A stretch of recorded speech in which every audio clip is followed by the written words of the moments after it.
Avec l'iPhone 17 Pro Max, Apple introduit d'importants changements. Mais sont-ils réellement bénéfiques?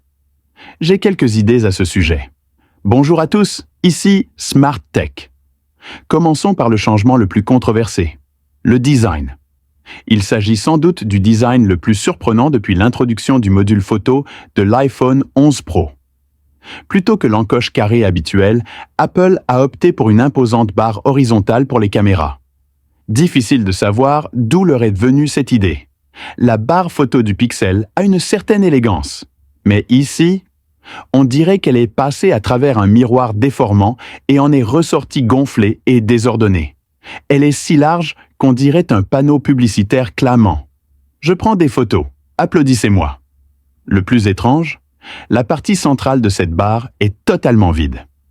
Apple aurait pu y intégrer un élément utile, comme un petit écran, des capteurs supplémentaires ou toute autre fonctionnalité innovante. À la place, on se retrouve avec un espace inutile, comme si la conception du téléphone n'avait pas été achevée. Au moins, la section photo bénéficie d'une belle mise à niveau. Les 3 objectifs, grand angle, ultra grand angle et téléobjectif, sont désormais tous de 48 mégapixels.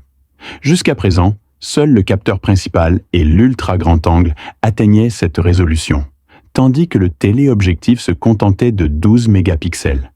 Cette amélioration devrait offrir des images zoomées plus nettes, à condition de faire abstraction du gigantesque module photo. Autre choix intrigant, Apple opte pour un design hybride aluminium-vert pour les modèles Pro. Concrètement, le cadre en titane des modèles actuels laisse place à de l'aluminium.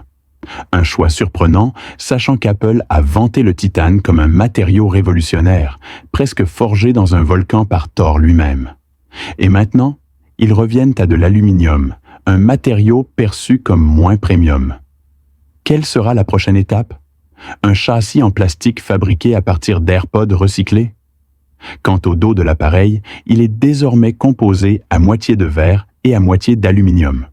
L'intention semble être d'améliorer la durabilité en conservant du verre uniquement au centre pour la recharge sans fil, tandis que l'aluminium renforce le reste du téléphone. C'est une bonne idée sur le papier, mais l'exécution laisse perplexe. Plutôt qu'un appareil sophistiqué et haut de gamme, l'iPhone 17 Pro Max donne l'impression d'un téléphone tentant d'être élégant avec des lunettes de soleil trop grandes. Ce design semble être un compromis entre esthétique et fonctionnalité, sans vraiment s'engager pleinement dans l'un ou l'autre. Apple, habituellement connu pour son sens du détail, semble ici avoir testé différentes idées au hasard, en espérant qu'au moins l'une d'elles fonctionne. Autre changement notable, l'épaisseur du téléphone augmente d'environ 5% par rapport à l'année précédente.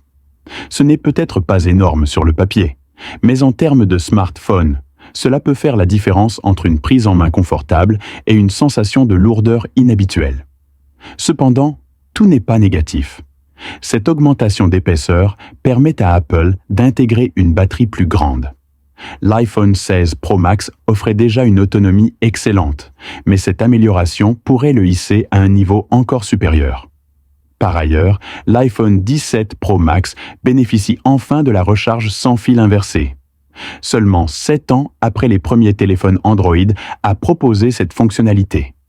Il semble qu'Apple ait eu besoin d'une réunion interminable pour finalement se dire « Et si nos clients avaient envie d'une fonctionnalité qui existe depuis 2018 ?» Du côté de l'écran, peu de changements. Même taille, même panneau. Cependant, l'île dynamique devient plus petite, mais uniquement sur le modèle Pro Max. Le modèle Pro standard conserve l'encoche actuelle. Pourquoi cette différence? Parce que c'est Apple.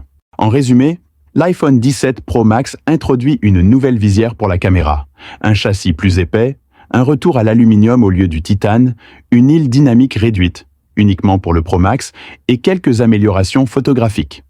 J'apprécie qu'Apple ose prendre des risques avec le design, mais honnêtement, cet appareil ressemble à un concept expérimental qui aurait besoin d'une refonte.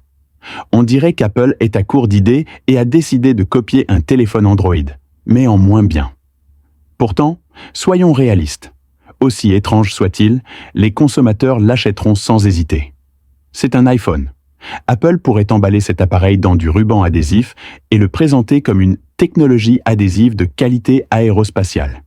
Et il resterait malgré tout l'un des téléphones les plus vendus de l'année.